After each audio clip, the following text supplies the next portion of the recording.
आज का टॉपिक है वोल्टेज नियमन।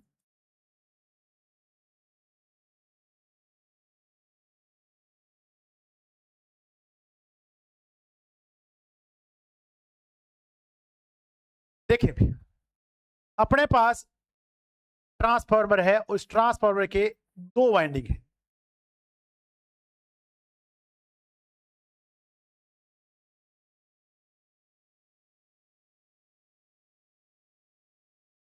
ये कोर आ गई, इस कोर पे अपन दो वाइंडिंग लपेटते हैं। एक तो आपके पास है प्राइमरी वाइंडिंग, क्या भी प्राइमरी वाइंडिंग, जिसका प्रतिरोध होगा R1, प्रेरक प्रतिघात क्या होगा X1। ये यहाँ पे इसके घेरे आपके पास है N1, क्या भी N1। यहां पर अपन प्रत्यावर्ती वोल्टेज लगाएंगे V1, क्या लगाएंगे भी V1। इसी तरह आपके पास यहां सेकेंडरी वाइंडिंग है, इसमें घेरे होंगे N2, क्या होंगे भी N2। यहां N1 है तो यहां क्या होगा N2। और इसका सेकेंडरी का प्रतिरोध होगा R2 और प्रेरक प्रतिघात होगा X2, क्या होगा भी X2। और सेकेंडरी वाइंडिंग के सिरों पर अपन लगाएंगे भार, क्या लगाएंगे भी भार। ये आपके पास आ गया लोड। मैं लोड इसके अंदर लिख रहा हूं। ये भार जो है वो किसी भी प्रकार का हो सकता है। ये भार रेजिस्टिव भी हो सकता है, इंडक्टिव भी हो सकता है और कैपेसिटिव भी हो सकता है। ट्रांसफार्मर को इससे कोई लेना देना नहीं है, आराम से बेटा समझना कुछ, ठीक है। ये ऐसे ऐसे टॉपिक है। इस बार भी एएलपी में ट्रांसफार्मर से कम 8 से 10 क्वेश्चन पूछे, केवल ट्रांसफार्मर से। बहुत बड़ा टॉपिक हो जाता है, बहुत अच्छा टॉपिक है ये, ठीक है भी। तो समझ रहे हैं सब बातों को, ठीक है भी। और समझ लोगे तो कोई दिक्कत है नहीं आई। अब देखें भी, अपने पास ये प्राइमरी वाइंडिंग है, इसका प्रतिरोध है R1। यहाँ पे क्या बचो, प्रेरक प्रतिघात क्या है X1। यहां प्राइमरी वाइंडिंग में धारा जाएगी I1, क्या जाएगी भी I1। यहां सेकेंडरी वाइंडिंग में धारा प्रवाहित होगी I2, ठीक है भी। अब देखें भी, जब आपकी प्राइमरी वाइंडिंग में धारा प्रवाहित होगी तो क्या प्राइमरी वाइंडिंग के प्रतिरोध और प्रेरक प्रतिघात के कारण क्या वोल्टेज ड्रॉप नहीं होगा, क्या होगा। इन दोनों के कारण भी क्या होगा वोल्टेज ड्रॉप, और इन दोनों के कारण भी क्या होगा वोल्टेज ड्रॉप। अब यहां पर जो वोल्टेज पैदा होगी इसको अपन लिखते हैं E1, क्या लिखते हैं भी E1। समझ में आ गया। अब जैसे अब जो देखें यहां पर धारा I1 जाएगी तो इन दोनों के कारण वोल्टेज ड्रॉप होगा। अब बताओ अगर वोल्टेज ड्रॉप होगा तो बताओ E1 का मान कम होगा नहीं होगा, इससे V1 से E1 का मान कम होगा नहीं होगा, अरे होगा कि नहीं होगा, तभी आपका करंट फ्लो होगा। यानी इस केस में V1 इज ग्रेटर देन क्या है E1। समझ में आ गया। अब अपन एक रेशियो पढ़ के आए थे जिसको अपन ने पढ़ा था टर्न रेशियो और वोल्टेज रेशियो, क्या पढ़ा था। अब देखो, अब जैसे यहां प्राइमरी वाइंडिंग में, जो प्राइमरी वाइंडिंग है वहां धारा प्रवाहित होगी, धारा का नाम रखा था चुंबकन धारा, क्या रखा था। उस चुंबकन धारा के कारण आपके पास एक चुंबकीय फ्लक्स पैदा हुआ था नहीं होता।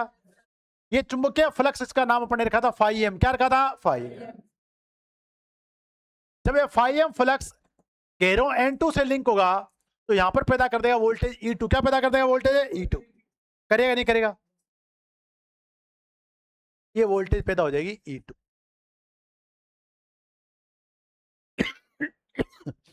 समझ में आ गया।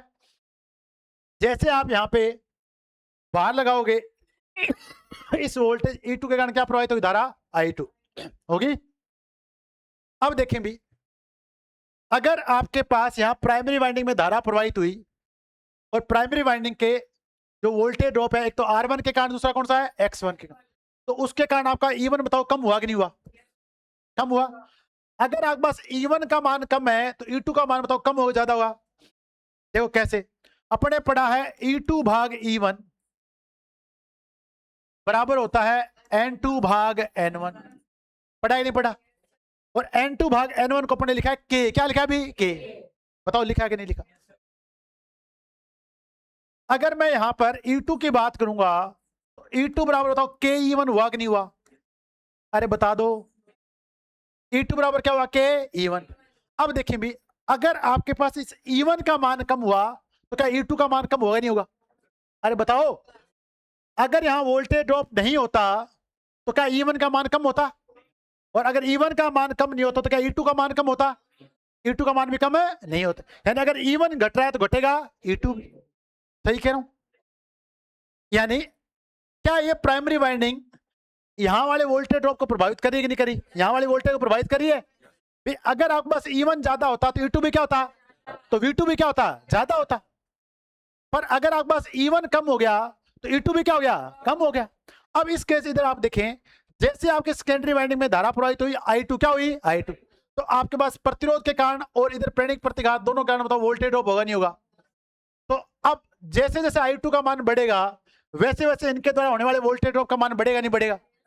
तो अगर वैसे वैसे वोल्टेज ड्रॉप का मान बढ़ेगा तो बताओ इस वोल्टेज V2 का मान घटेगा नहीं घटेगा? अरे घटेगा नहीं घटेगा? तो जैसे अपन बच्चों देखें नो लोड से फुल लोड की ओर जा रहे हैं, नो लोड से कहां जा रहे हैं? अगर ये ट्रांसफार्मर नो लोड पे काम कर रहा होता, ये ट्रांसफार्मर किस लोड पे काम करता? No load. अब नो लोड की कंडीशन है कि आपको पता ही है कि नो लोड की कंडीशन में क्या होता है कि यहां पर जो सेकेंडरी वाइंडिंग है इसके सिरे क्या होते हैं? खुले हुए। समझ में आ गया? जब ये सिरे आपके पास खुले हुए हैं तो क्या धारा I2 का मान बताओ जीरो हो जाएगा नहीं हो जाएगा? जब धारा प्रवाहित नहीं होगी तो क्या वोल्टेज ड्रॉप होगा क्या? जब वोल्टेज ड्रॉप नहीं होगा तो E2 और V2 का मान बताओ बराबर होगा नहीं होगा? अरे होगा कि नहीं होगा? तो पर आप जैसे बच्चों देखें अपन इस भार को बढ़ाएंगे, इस सेकेंडरी वाइंडिंग के सिरों पे जो लोड लगा रखा है उस भार को बढ़ाएंगे तो धारा का मान बढ़ेगा, सेकेंडरी धारा का मान बढ़ेगा। I2 का जब मान बढ़ेगा तो बताओ सेकेंडरी वाइंडिंग का वोल्टेज ड्रॉप बढ़ेगा नहीं बढ़ेगा? जब सेकेंडरी वाइंडिंग का वोल्टेज ड्रॉप बढ़ेगा तो बताओ इस V2 का मान घटेगा नहीं घटेगा? अरे घट रहा है कि नहीं घट रहा? अगर मान में चेंज हो रहा है, कौन सी मान में चेंज हो रहा है? V2 में, और V2 है आउटपुट वोल्टेज, क्या भी? तो भार के बढ़ने पे बताओ आउटपुट वोल्टेज में चेंज हो रहा है कि नहीं हो रहा? तो ये होता है वोल्टेज नियमन। क्या बोलते हैं इसे? तो शून्य भार से पूर्ण भार तक आउटपुट वोल्टेज में परिवर्तन, आउटपुट वोल्टेज में परिवर्तन क्या कहलाता है? वोल्टेज नियमन। बताओ ईमानदारी समझ में आएगा नहीं है? अब अगर आपको कह दे कोई कि वोल्टेज नियमन केवल सेकेंडरी वाइंडिंग के प्रतिरोध के कारण होता है तो क्या कहोगे आप? सही है? क्या सेकेंडरी वाइंडिंग के केवल प्रेरणिक प्रतिघात के कारण होता है? क्या सही है? तो इसलिए मैं आपको ये सारा डायग्राम लिखे है आपके। अब आपको उस दिन अपन ने जब R01 पढ़ा था, R02 पढ़ा था, X01 पढ़ा था, X0, आज आपको समझ में आएगा उसका महत्व क्या है। अब देखिए, अगर मैं ये प्राइमरी वाइंडिंग के सारे पैरामीटर इस सेकेंडरी की तरफ ले जाऊं तो अपन को टोटल वाइंडिंग का प्रतिरोध मिल जाएगा नहीं मिल जाएगा? अरे बताओ मिल जाएगा नहीं मिल जाएगा? अगर मैं इस R1 को उठा के इधर ले जाऊं तो ये बन जाता है R1 डैश, बताया था। और R1 डैश प्लस R2 को अपन बोलते हैं R इक्विवेलेंट। क्या बोलते हैं? R equivalent. क्योंकि दोनों वाइंडिंग, प्राइमरी और सेकेंडरी वाइंडिंग, दोनों वाइंडिंग के कारण बताओ वोल्टेज ड्रॉप हो रहा है कि नहीं हो रहा? प्रतिरोध के कारण हो रहा है। इसी तरह प्राइमरी और सेकेंडरी वाइंडिंग के प्रेरणिक प्रतिघात दोनों के कारण वोल्टेज ड्रॉप हो रहा है कि नहीं हो रहा? तो क्या आज अपन इसको सेकेंडरी से उधर ले जाएं? अरे ले जाएं क्या? जब आप इसको उधर लेके जाओगे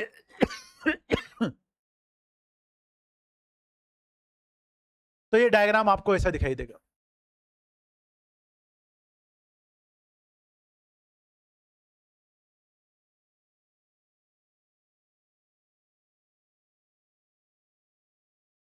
तो मैं यहां पे अब इसको भी इधर ले जा चुका हूं, ठीक है भी? अब मैं लिखूंगा यहां पे R02। क्या सही लिखा है? क्या सही लिखा है? अब ये R1 प्लस क्या है? देखो R2 प्लस R1 डैश है। अब ये है सेकेंडरी वाइंडिंग का तुल्य प्रतिरोध। अब दोनों साइड वोल्टेज एक साथ कैलकुलेट हो जाए नहीं हो जाएगा? अरे बताओ हो जाए नहीं हो जाएगा? अब यहां पे अपन लिखेंगे सेकेंडरी वाइंडिंग का तुल्य प्रेरणिक प्रतिघात। सही है क्या?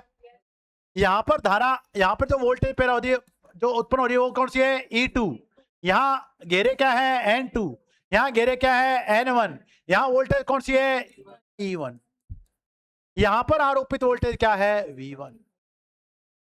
यहां आरोपित वोल्टेज क्या भी? V1। अब देखिए यहां अपने लगा दिया लोड। क्या लगा दिया भी? लोड।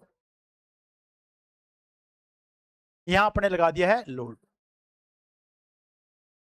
जिसके सिरों पर वोल्टेज आपको मिलेगी V2, क्या मिलेगी V2। अब सेकेंडरी वाइंडिंग में धारा कौन सी प्रवाहित हो रही है I2, कौन सी प्रवाहित हो रही है I2। अब देखो E2 और V2 का अंतर, E2 और, अब बताओ इन दोनों के कारण होगा नहीं होगा। देखो तुल्य तुल्य प्रतिरोध और तुल्य प्रेरणिक प्रतिघात, किस साइड का, सेकेंडरी साइड का। तो अपने पास अपन वोल्टेज ड्रॉप की गणना किस साइड करें, सेकेंडरी साइड। क्या करें अभी इसके, तो सारे जो अपन जितने भी रेजिस्टेंस थे, जितने प्रेरणिक प्रतिघात है, वो कहां उठा के ले गए अपने सेकेंडरी से। बताओ बात समझ में आएगी नहीं आएगी, अरे आई क्या। अब इन दोनों वोल्टेज का जो अंतर है, क्या इनके कारण जो वोल्टेज ड्रॉप होगा उसके अंतर के बराबर होगा नहीं होगा, अरे बताओ। इन दोनों का जो अंतर है वो इन दोनों के कारण जो वोल्टेज ड्रॉप का जो अंतर होगा उसके बराबर होगा नहीं होगा। प्रतिरोध और प्रेरणिक प्रतिघात के कारण जो वोल्टेज ड्रॉप होगा उसका अंतर होगा नहीं होगा, अरे बताओ होगा नहीं होगा। तो अब अपन क्या लिखेंगे, अब अपन लिखेंगे वोल्टेज नियमन। क्या लिखेंगे, वोल्टेज नियमन। तो अगर वोल्टेज नियमन को लिखेंगे तो नो लोड से फुल लोड तक, नो लोड से आउटपुट वोल्टेज में जो परिवर्तन होता है वो कहलाता है वोल्टेज नियमन। लिख दूं, क्या बात है, कैसी उबासी आ रही तेरे को आती। तो ट्रांसफॉर्मर में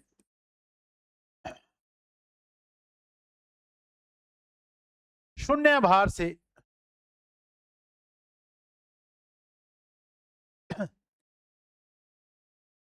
पूर्ण भार तक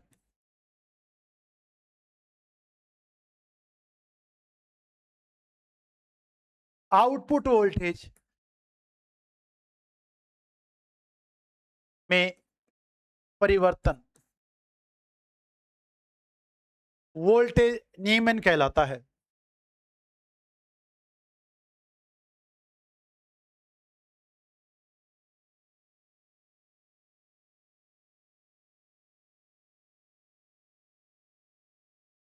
वोल्टेज नियमन कहलाता है। अब देखना जो, क्या वोल्टेज नियमन ज्यादा होना अच्छा है या कम होना अच्छा है, कम होना अच्छा है। देखो आपको एक बड़ा सारा उदाहरण बताता हूं। आजकल जितनी भी सरकारें हैं वो एक योजना काम में ले, जिसे बोलते हैं, ठीक है, डायरेक्ट बैंक ट्रांसफर, जिसे बोलते हैं डीबीटी। क्या यूज करते हैं, डीबीटी। डीबीटी का मतलब क्यों क्यों डीबीटी आई, मान लेते हैं कि अगर आपके लिए सरकार ने 1 लाख रुपए दिए, कितने लाख रुपए दिए, और उसमें 10 बिचौलिए हैं। आपके मान लेते हैं कि छात्रवृत्ति आती है, उसमें 10 बिचौलिए, कितने बिचौलिए, 10 बिचौलिए। वो हर आदमी आपसे मांगेगा कमीशन, क्या मांगेगा, कमीशन। आपके हो सकता है 1 लाख की छात्रवृत्ति और आप तक पहुंच आते आते कितने पहुंचे, 20,000, कितने पहुंचे, कितने खत्म हो गए रास्ते में, 80,000। क्या वो अच्छा है। और अगर आपके पास सरकार सीधे आपके खाते में 1 लाख रुपए सीधे ट्रांसफर करे तो आपके खाते में कितने पहुंचेंगे, क्या वो अच्छा है।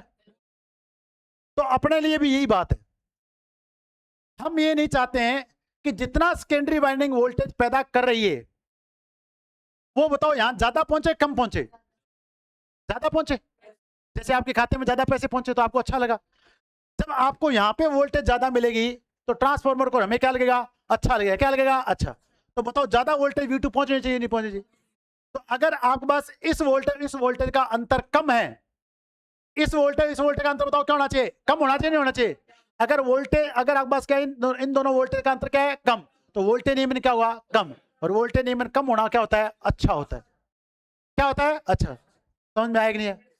पर अगर ये वोल्टेज का अंतर आपका बढ़ता चला जा रहा है तो वोल्टेज नियमन बढ़ता चला जाएगा, जो कि आपके लिए अच्छा नहीं ट्रांसफार्मर के लिए क्या है, अच्छा है। तो अगर पूछा जाए कि वोल्टेज नियमन क्या होना चाहिए, हमेशा कम होना चाहिए। अगर ऐसे याद नहीं रहे तो इसमें आपके पास एक वर्ड है नियमन। क्या है, नियमन से याद रखना न्यूनतम। क्या रखना, कि वोल्टेज नियमन हमेशा क्या होना चाहिए, न्यूनतम होना चाहिए। पर एक्चुअल में जैसे मैंने अभी क्वेश्चन पूछा कि बताओ वोल्टेज नियमन कितना होना चाहिए, कितना होना चाहिए, 100%। कितना होना चाहिए, अगर आपने 100% कर दिया तो यहाँ वोल्टेज कुछ भी आपको नहीं मिलेगी, सारी वोल्टेज कहां हो जाएगी, ड्रॉप हो जाएगी। तो वोल्टेज नियमन को कभी भी दक्षता के साथ जोड़ना नहीं। कई बार क्या दिमाग में चलती है दक्षता और पूछ रहा है होता है वोल्टेज नियमन, तो 0% की जगह कितना कर आता है, 100%। तो ध्यान रखना है वोल्टेज नियमन हमेशा क्या होना चाहिए, न्यूनतम होना चाहिए। ठीक है भाई, बात समझ में आ गई। तो अब अपन यहां लिख देते हैं वोल्टेज नियमन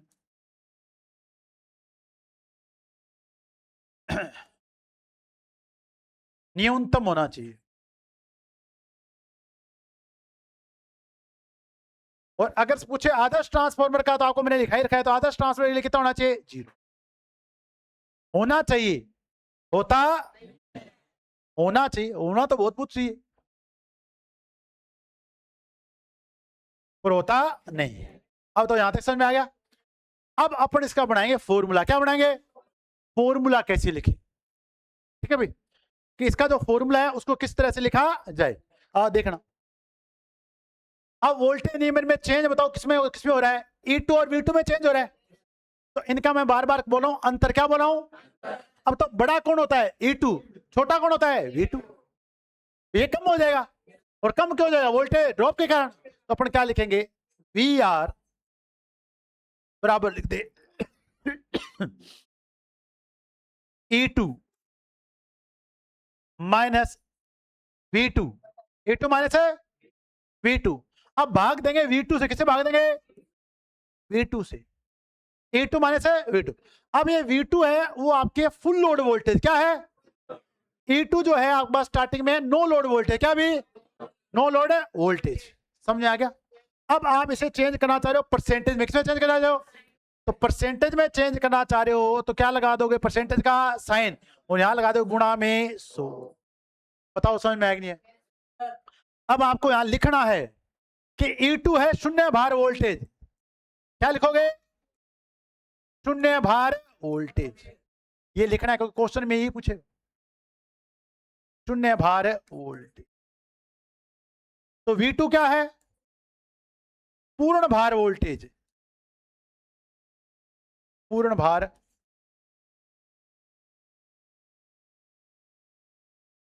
तो फिर लिख दिया V2।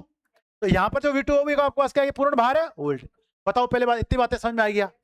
अब आपके पास वोल्टेज नियमन यहां तक समझ में आ गया। अब वोल्टेज नियमन का अगर अपन पूछा जाए अंतर, ये E2 माइनस V2 का जो अंतर होगा वो कौन सी वोल्टेज के बराबर होगा? अभी मैंने बताया इन दोनों के कारण होने वाले वोल्टेज ड्रॉप के कारण होगा। समझ में आ गया? अब मैं ये क्यों बताना चाह रहा हूं कि मैं इसलिए आपको ये बताना चाह रहा हूं कि अब अपन लेके आएंगे कंडीशन। क्या लेके आएंगे? कि कौन सी कंडीशन में आपका जो वोल्टेज नियमन है वो अधिकतम होगा, कौन सी कंडीशन में वोल्टेज नियमन क्या होगा? न्यूनतम होगा।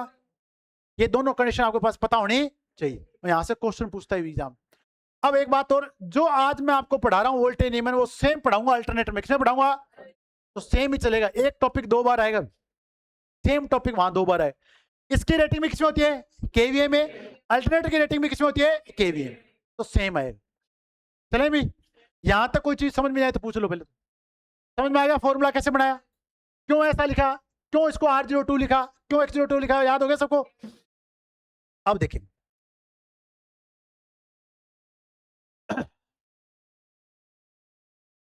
तो E2 माइनस V2 का जो अंतर होगा वो अंतर होगा, वो जो देखें I2 R02 cos phi 2 plus I2 X02 sin phi 2। अभी आता है फेजर डायग्राम से। क्या आता है? अभी फेजर डायग्राम। अभी अपने पास क्या, आपको मैं अगर फेजर डायग्राम समझाऊंगा तो आपको ज्यादा दिक्कत है। अभी आपको क्या दिमाग में रखना, मैं आपको सीधा याद कराता हूं। करा दूं? देखो अगर यहां वोल्टेज ड्रॉप होता तो आप इसको ऐसे लिखते I2 R2 लिखते, इसे लिखते I2 X02। R होता है वो कोस कंपोनेंट होता है। क्या होता है? भी कोस। R में जो शक्ति खपत होती है वो कौन सी होती है? वास्तविक। X में जो होती है वो होती है प्रतिघाती। क्या होती है? उसके लिए लगाते हैं साइन। क्या लगाते हैं? याद आ गया? तो इसके साथ कोस लगाना है, इसके साथ क्या लगाना है? साइन। इतना याद कर लेना एक बार, आपके इतना बहुत आपके समझ में आ गया? तो ये जो अंतर है वो अंतर किसके बराबर है? I2 R02 cos phi 2 plus I2 X02 sin phi 2। और ये क्या है? Voltage drop. ये आपके पास है वोल्टेज, अरे है कि नहीं है?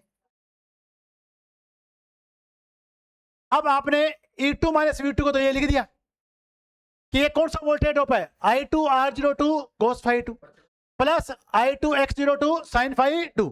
R2 आपके पास है तुल्य प्रतिरोध, X02 है तुल्य प्रेरक प्रतिघात, रेफर टू सेकेंडरी साइड। अब देखिए अगर मैं इसको वोल्टेज नियमन बनाता हूं तो मेरे को इसे किससे भाग देना होता है? V2 से। किससे भाग देना होता है? तो इसको भी किससे भाग देना है अपने पास? V2 से। अरे है कि नहीं है? तो इसको भी आपको भाग देना है V2 से। तो मैं इस वोल्टेज ड्रॉप की,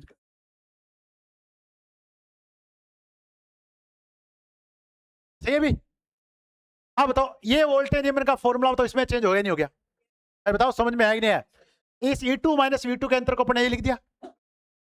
अब अपन पहली कंडीशन निकालना चाह रहे हैं कि मैं चाहता हूं कि इस वोल्टेज नियमन का मान 0 हो जाए। क्या हो जाए? 0 हो जाए। ये जो वोल्टेज नियमन आया उसका मान कितना हो जाए? 0। अब 0 होने के लिए अपन क्या कर दें, इसके बराबर सारे इक्वेशन में पुट कितना कर दें भी? 0 हो जाए। इस E2 माइनस V2 भाग V2 बराबर क्या हो जाए? 0। तो 0 न्यूनतम राशि है कि नहीं है? अपन पहली कंडीशन प्राप्त करेंगे जब आपके पास ट्रांसफार्मर का वोल्टेज नियमन क्या हुआ? न्यूनतम होगा। क्या होगा? न्यूनतम। अब यहां से अपन को पता चलेगा पावर फैक्टर। क्या पता चलेगा? और पावर फैक्टर से पता चल जाएगा लोड का टाइप। लोड का टाइप, लोड इंडक्टिव है, कैपेसिटिव है या रेजिस्टिव है। समझ में आ गया? सुनते जाना गौर से। तो अपन पहली कंडीशन निकाल रहे हैं, पहली शर्त निकाल रहे हैं, ट्रांसफार्मर में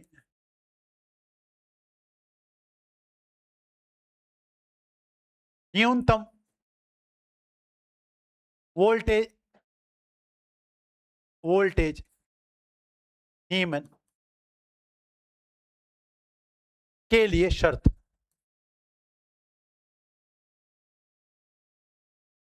क्या शर्त होगी कि आपका जो ट्रांसफार्मर है उसमें वोल्टेज नियमन आपको क्या मिले? न्यूनतम मिले।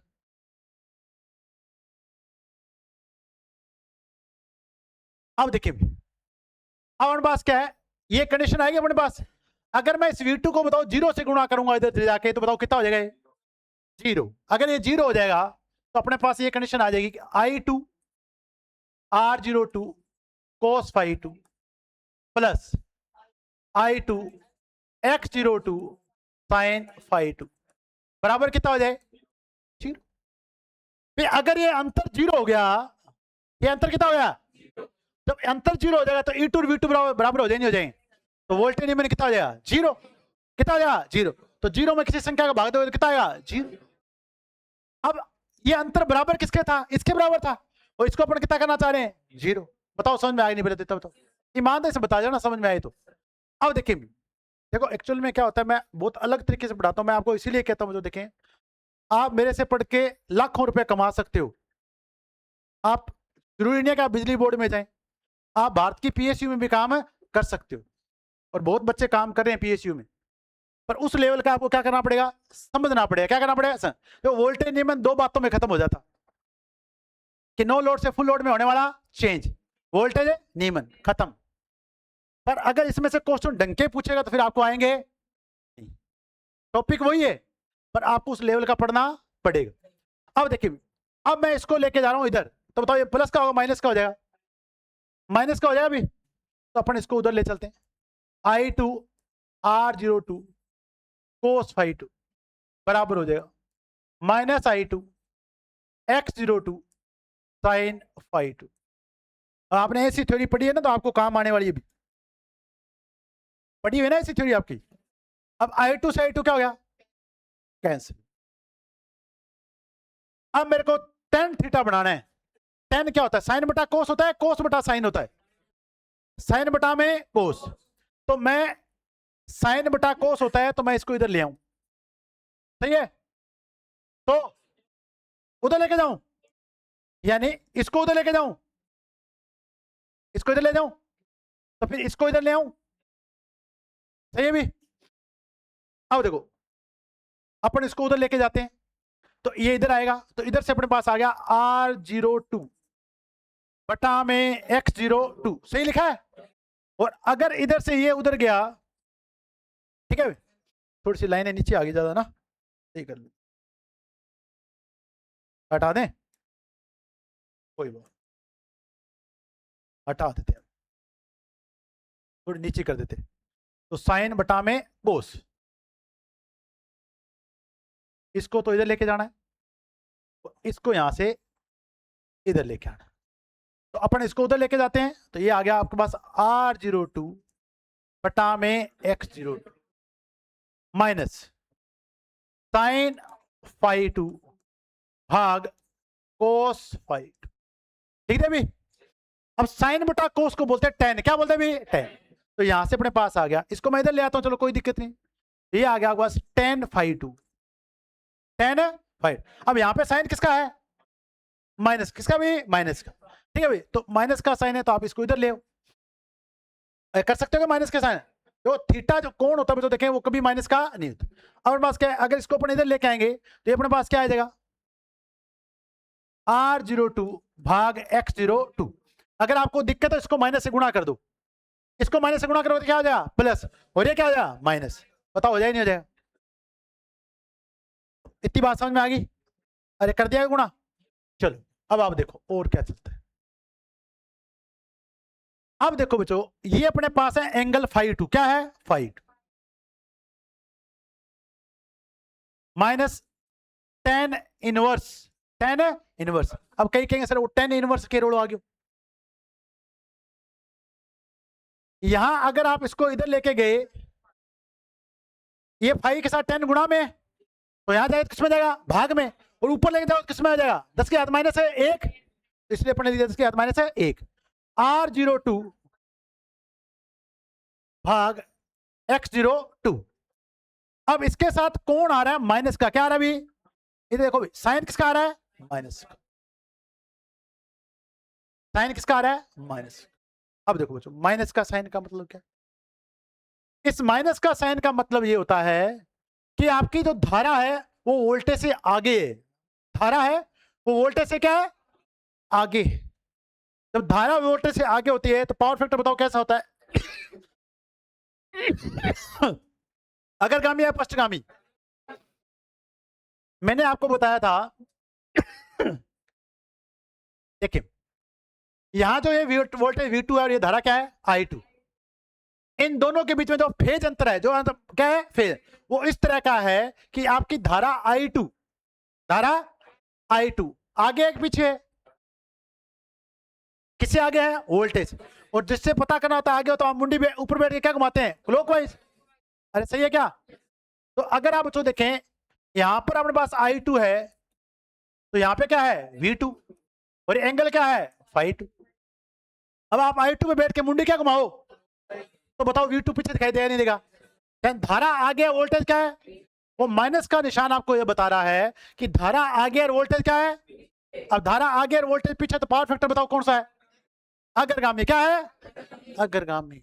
तो अब आपको पता चल गया इस इक्वेशन से, ये माइनस का साइन आपको ये बता रहा है कि अगर आपको वोल्टेज नियमन न्यूनतम चाहिए, वोल्टेज नियमन है, तो आपका पावर फैक्टर अग्रगामी होना चाहिए। और अग्रगामी अगर पावर फैक्टर होगा तो भार आपका कैपेसिटिव होगा, क्या होगा, तो कैपेसिटर वोल्टेज को बढ़ाता है, घटाता नहीं है। तो अगर आपकी वहां वोल्टेज बढ़ के मिलेगी तो आपका वोल्टेज नहीं बताओ कम मिलेगा नहीं मिलेगा।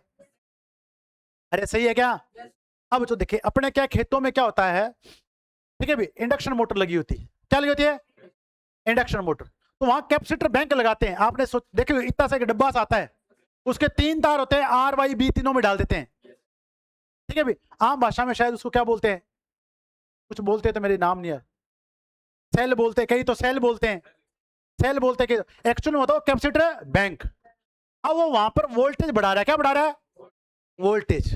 अगर आपके उस एंड पे वोल्टेज बढ़ जाएगी तो मोटर आपकी धारा क्या लेगी, कम लेगी, तो वो आपका लोड होगा कैपेसिटिव, क्या होगा, कैपेसिटिव। तो यहां बच्चों देखें φ2 के साथ अगर एक कोण माइनस लगा हुआ है तो क्या बता रहा है कि धारा वोल्टेज से क्या चल रही है, आगे, और धारा वोल्टेज से आगे चल रही है तो पावर फैक्टर कौन सा है, अग्रगामी।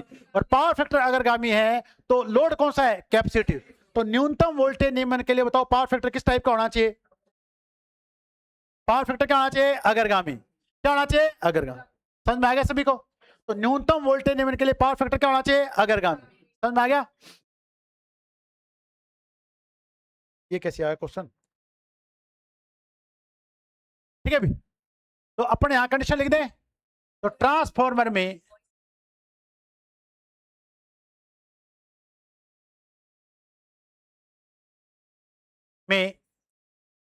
न्यूनतम वोल्टेज नियमन के लिए, बातें नहीं यार, बातें नहीं।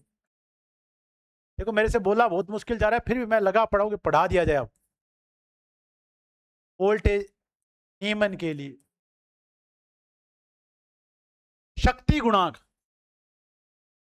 शक्ति गुणांक क्या होना चाहिए बताओ, अग्रगामी।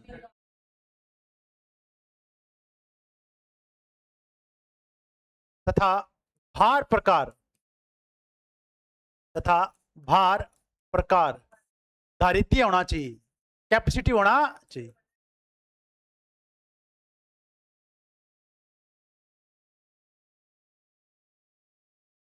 होना चाहिए। समझ में आएगा बच्चों? देखें, ठीक है, अपने पास क्या बच्चों देखें, कुछ फिक्स साइन होते हैं, मैं बताता हूं आपको। नॉर्मल अपन अगर ये एक लिखते हैं तो बताओ प्लस का है कि माइनस का है? नॉर्मली जो पावर फैक्टर होता है वो पश्चगामी होता है। क्या होता है? इसलिए उसके साथ कोई साइन लगाया, पर अगर प्लस के अलावा कोई साइन आ गया है तो वो क्या है? अग्रगामी। क्या है? अगर। तो अगर इसके साथ अपन माइनस लगा दें तो बताओ ये माइनस का है क्या कि नहीं? अब अगर कुछ भी नहीं है तो किसका है? प्लस का है। समझ में आ गया? तो जो माइनस का साइन वहां पे आया वो आपका बता रहा है अग्रगामी शक्ति गुणा। ये माइनस का साइन से पता चला कि वोल्टेज नियमन अगर आपको न्यूनतम चाहिए तो पावर फैक्टर क्या होना चाहिए? अग्रगामी होना चाहिए। ये कंडीशन समझ में आ गई? अब अगली कंडीशन पता करेंगे कि अगर आपके ट्रांसफार्मर में वोल्टेज नियमन अधिकतम कब होगा? फिर अधिकतम कब होगा? जितने भी आपके इंडक्टिव भार होते हैं, जितने भी आपके प्रेरक भार होते हैं, वो वोल्टेज को घटाते हैं, वोल्टेज को घटाते हैं। तो पावर फैक्टर क्या हो जाना चाहिए? पश्चगामी। क्या होना चाहिए? पश्चगामी। क्या होना चाहिए? बस अभी अपन कंडीशन लेके आएंगे। चलो अभी अपन और चलते हैं इसको आगे लेके। ये क्लियर हो गया अभी? चलो अब हम बात करेंगे कि वोल्टेज नियमन आपको चाहिए न्यूनतम। क्या चाहिए भी? न्यूनतम। अधिकतम। न्यूनतम तो आ गया। तो अगली कंडीशन है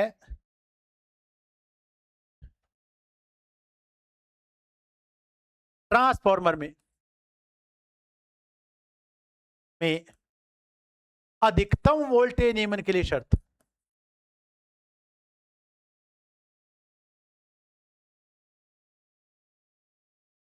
वोल्टेज नियमन के लिए शर्त।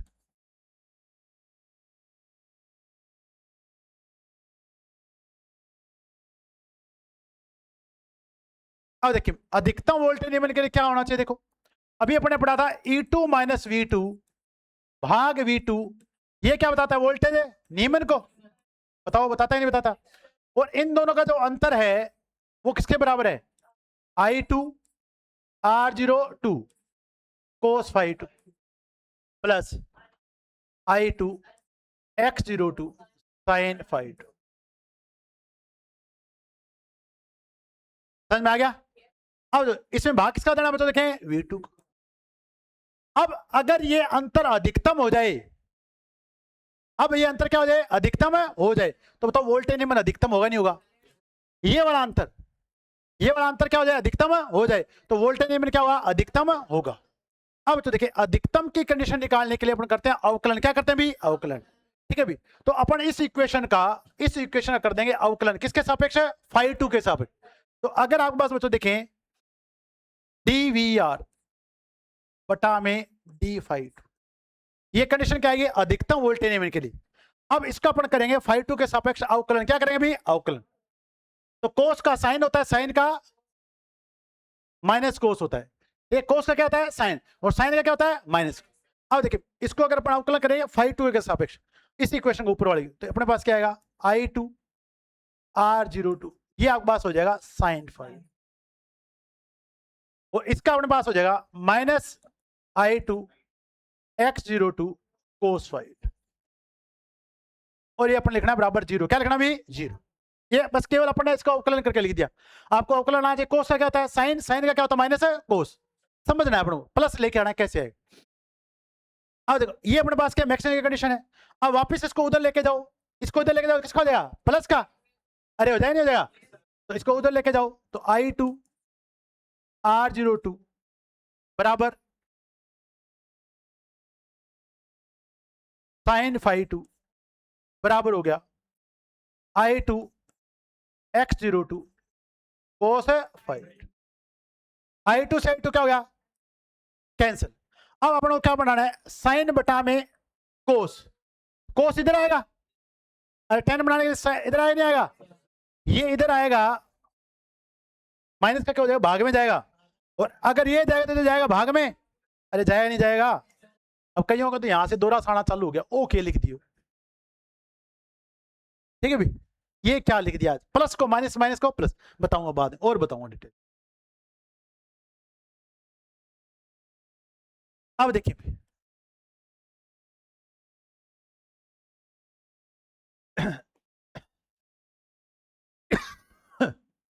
ये अपने पास आ गया इधर, ये आ गया साइन फाई टू भाग कोस फाई टू बराबर, ये उधर चला गया x02 भाग r02। अब ये बन गया 10, क्या बन गया अभी 10, अरे बन गया कि नहीं बन गया, ये बन गया आपके पास 10 फाई टू। तो 10 फाई टू बराबर आ गया x02 भाग r02। ये कंडीशन में पूछी गई एग्जाम में कि बताओ अधिकतम वोल्टेज में लगे क्या शर्त होती है, तो 10 फाई बराबर x02 भाग r02, ये क्वेश्चन में पूछे गए।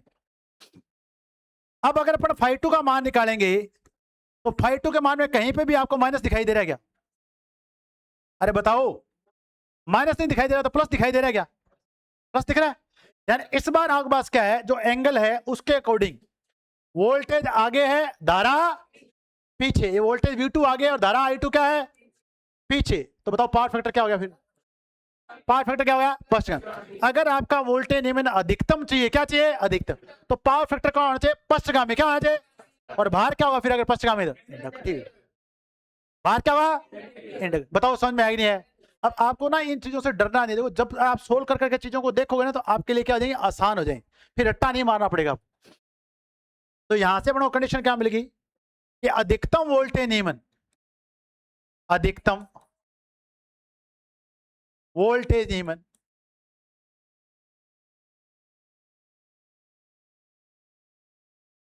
के लिए शक्ति गुणांक, शक्ति गुणांक क्या होना चाहिए पश्चगामी, तथा भार प्रेरणिक होना चाहिए।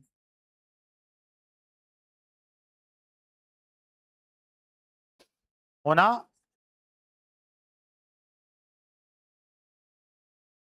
भार प्रेरणिक होना चाहिए। बताओ समझ में आई नहीं आएगी। अब एक पावर फैक्टर बच गया है जिसका जो है इकाई, क्या भी इकाई, इकाई होता है बच्चों, देखिए मॉडरेट, क्या होता है भी मॉडरेट, मॉडरेट का मतलब क्या होता है बच्चों, देखें ना तो ज्यादा पीछे ले जाने वाला ना ज्यादा आगे ले जाने वाला, तो वो बीच का है, वो क्या है बीच।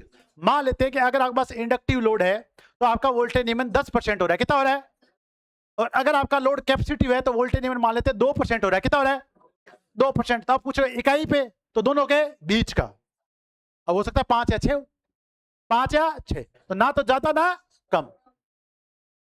समझ में आएगी नहीं है। अब अपने यहां से कुछ क्वेश्चन ले रहे हैं, फिर मैं आपको बताता हूँ क्वेश्चन। अब आपको पहला क्वेश्चन देखो क्या पूछा गया,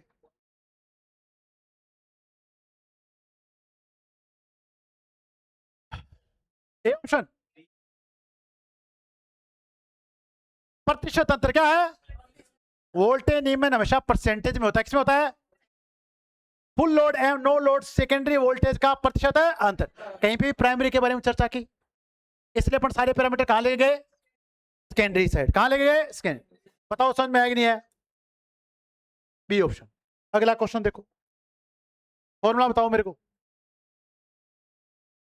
अब जिसको अपने E2 लिखा था इसने इसने लिया V8 नो लोड, जिसे अपने E2 लिखा था इसे इसे क्या लिख दिया V8 नो लोड। बताओ लिखा नहीं लिखा, यानी अपने फॉर्मूले के अकॉर्डिंग ये E2 है कि नहीं है, ये क्या है V2 भाग क्या है V2 गुणा में 100। बताओ आंसर है कि नहीं है, no load voltage minus full load voltage बटा में फुल लोड है वोल्ट, नो लोड पर E2 और V2 क्या होते हैं बराबर होते हैं। ठीक है भी, समझ में आ गया। चलो अगला क्वेश्चन देखो तो। अब ये बताओ, अभी आपको बताया,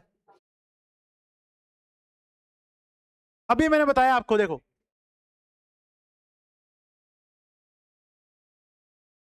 लीडिंग पावर फैक्टर पर अगर आपका पावर फैक्टर अग्रगामी है क्या भी, तो आपका वोल्टेज नियमन होगा ऋणात्मक, क्या हुआ न्यूनतम होगा, क्या हुआ न्यूनतम, तो आंसर क्या आएगा ऋणात्मक।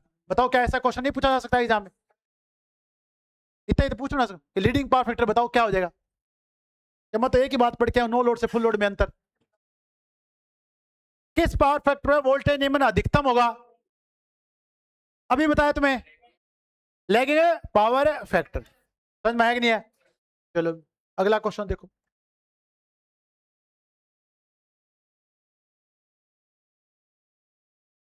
किसी ट्रांसफार्मर का वोल्टेज रेगुलेशन 0 है, कितना है? मैंने आपको बताया था, तो क्या आएगा? No load and full load voltage क्या है? समान है। नो लोड और फुल वोल्टेज वोल्टेज क्या भी समान। बताओ समझ में आएगी नहीं है? आगे बात है सही समझ में? चलो अभी ये वाला मैं अभी कराऊंगा, अभी क्या ऐड करते हैं वो अभी देखिए। अब आपके पास 3 पावर फैक्टर है, कितने पावर फैक्टर हैं? 3। एक पश्चगामी, एक अग्रगामी और तीसरा है इकाई, क्या भी इकाई। अब कैसे चेंज होता है तीनों में पावर फैक्टर? आपको पावर फैक्टर के अकॉर्डिंग वोल्टेज नियमन वो देखिए। अब आपको क्या करना है, आप जाते हो खेजड़ी मंदिर, कहां जाते हो? और खेजड़ी मंदिर पे टिब्बे, टिब्बा ऐसे होता भी। अब तो देखिए,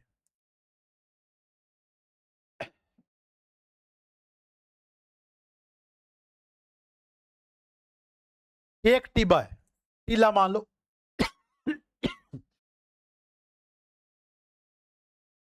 अब एक आदमी यहां पे चढ़ रहा है इसके ऊपर,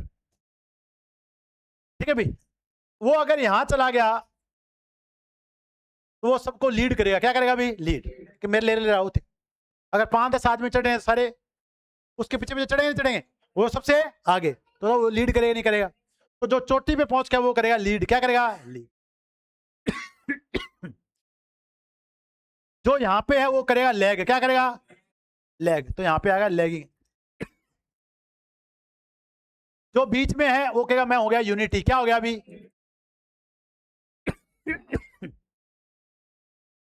अब आप देखिए, जैसे आप लेगिंग से यूनिटी पीएफ की ओर जाओगे, नीचे से कहां जा रहे हो? ऊपर। ये आपके पास लीडिंग पीएफ, ये दोनों साइड होगा। अगर आप इसके ऊपर जाओगे, किसी ऊंचाई पे जाते हो, तो आपकी स्पीड बताओ कम होती है कि ज्यादा होती है? तो आपको उसको जोड़ना है वोल्टेज नियमन से। बताओ वोल्टेज नियमन भी क्या होगा? कम होगा। यानी आपका ट्रांसफार्मर अगर पश्चगामी शक्ति गुणांक पे काम कर रहा है और भार परिवर्तन के कारण उसका पावर फैक्टर इकाई हो जाता है, क्या होता है? तो बताओ वोल्टेज नियमन घटेगा या बढ़ेगा? घटेगा। मान लेते हैं यहाँ 5% हो रहा था, यहाँ घट के कितना हो जाएगा? 2%, 3% हो जाएगा। फिर आप इसके ऊपर और जाओगे तो आपकी स्पीड और घटेगी नहीं घटेगी? तो वोल्टेज नियमन भी और घटेगा। तो अगर आप यूनिटी से लीडिंग पीएफ की ओर जाओगे तो बताओ वोल्टेज नियमन घटेगा बढ़ेगा? तो स्पीड घटेगी तो वोल्टेज नियमन भी घटेगा। अगर आपका ट्रांसफर इकाई शक्ति गुणांक पे काम कर रहा है और आप लीडिंग पीएफ से चले गए तो पावर फैक्टर का आपका वोल्टेज नियमन क्या हो जाएगा? कम हो जाएगा। अब इधर आओ, आप ऊपर से नीचे आओ तो स्पीड बढ़ेगी घटेगी? तो वोल्टेज नियमन भी बढ़ेगा, वोल्टेज नियमन भी बढ़ेगा। अगर आप लीडिंग पीएफ से यूनिटी पीएफ की ओर आओगे तो बताओ स्पीड बढ़ेगी, वोल्टेज नियमन भी बढ़ेगा। फिर आप यूनिटी से लेके लेगिंग की ओर आओगे तो वोल्टेज नियमन आपका बढ़ेगा, स्पीड बढ़ेगी तो वोल्टेज नियमन आपका बढ़ेगा। बताओ समझ में आएगी नहीं है? अरे समझ में आ गया। अब इसी इसी इमेज को आपको ध्यान रखना है। नीचे है तो, बीच में है तो, ऊपर है तो लीड। अगर लेगिंग से यूनिटी और यूनिट से लीडिंग की ओर जाओगे तो आपका वोल्टेज नियमन है घटेगा। लीडिंग से यूनिटी, यूनिटी से लेगिंग कितना होगा? तो बढ़ेगा। अब आप इस क्वेश्चन को देखो, अब आपके लिए बहुत आसान है क्वेश्चन, पढ़ो।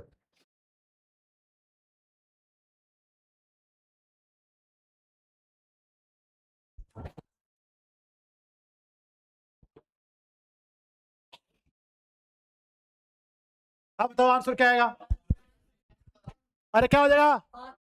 5% से कम। देखो, यदि किसी ट्रांसफार्मर का वोल्टेज रेगुलेशन 5% है, कितना है? यूनिटी पावर फैक्टर पे, यूनिटी बीच में है कि नहीं है? ऊपर जाओगे तो लीडिंग की तरफ, नीचे आओ तो लीडिंग पे जाओ तो घटेगा, लेगिंग की तरफ आओ तो बढ़ेगा। तथा बाहर का पावर फैक्टर लीडिंग हो जाता है, क्या होता है? तो बताओ वोल्टेज रेगुलेशन 5% से कम हो ज्यादा हुआ? 5% से कम। समझ में आ गया? अरे आया कि नहीं आया समझ में? इतना ही क्वेश्चन था, उटीला याद रखना आपको। ये क्वेश्चन पढ़ो।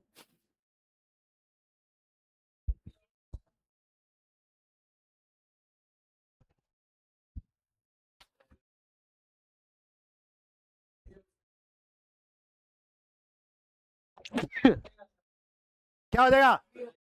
तो किसी ट्रांसफार्मर का वोल्टेज रेगुलेशन 6% है, कौन से पावर फैक्टर पे है? अब चोटी पे पहुंचा हुआ है, लेगिंग पे। हाँ लेगिंग पे तो कहां पे है? नीचे। और भार परिवर्तन कारण क्या होता है? यूनिटी। देखो लेगिंग से कहां जा रहा है? यूनिटी। तो बताओ घटेगा बढ़ेगा? घट जाए। समझ में आया कि नहीं है? अगला क्वेश्चन पढ़ो।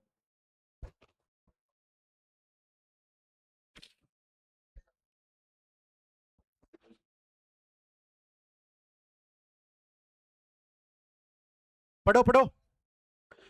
यदि किसी ट्रांसफार्मर का वोल्टेज रेगुलेशन 4% है, कितना है? कौन से पीए पे है?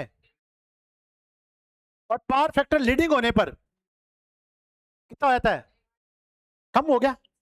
अरे कम हुआ नहीं हुआ? तो इसका क्या अर्थ है बताओ? आउटपुट वोल्टेज बढ़ रही है घट रही है? अरे आउटपुट वोल्टेज बढ़ रही है मूर्खो। आउटपुट वोल्टेज बढ़ रही है, तभी तो नीमन कम हो रहा है। फुल लोड सेकेंडरी वोल्टेज और नो लोड सेकेंडरी वोल्टेज से अधिक है।